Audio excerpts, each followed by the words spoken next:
15-iyun sanasiga Tracker 2 LS pozitsiyada keldi. Bunga hamma kerakli ishlar qilingan. Redline fason qilib qo'yilgan 4 ta yaxshi yumshoq balon.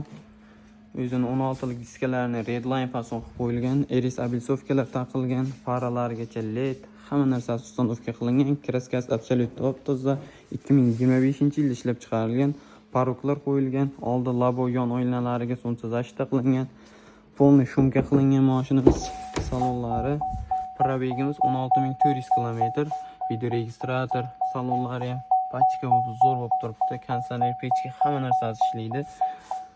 Rullari, propan gazi bor. Rullari strochkalari bilan turibdi. Kolonkalar qo'yilgan, akustika polni taxlangan. Kerakli joylari burunli plyonka qilingan. Mashinamizda kraskasi absolyutni top-toza, vakuum bo'lgan, qirilgan joylari yo'q. Delfinchalar ustanovka qilingan, Premier Stop, Black Piano qilingan, polni Eris garimdorchalar qo'yilgan. Bagajiga kelsak, propandan bahaybat 13 taligidan ustanovka qilingan. Holati polni zo'r bo'lib turibdi. Redline fasonda qilib mashin istaraliq zo'r qilingan, hamma kerakli ishlari qilingan Redline fasondagi Tracker 2 LS'imizni buni narxini $14650 bo'lsa baraka qilamiz. Pastda nomer qoldiraman.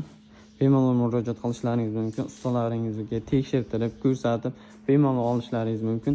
2025-yilda ishlab chiqarilgan, hisob ma'lumot polni hamma navorot qilingan LS'imizni sizlar uchun olib kelib qo'ydik. Tayyor. Bemalol murojaat qilishlaringiz mumkin.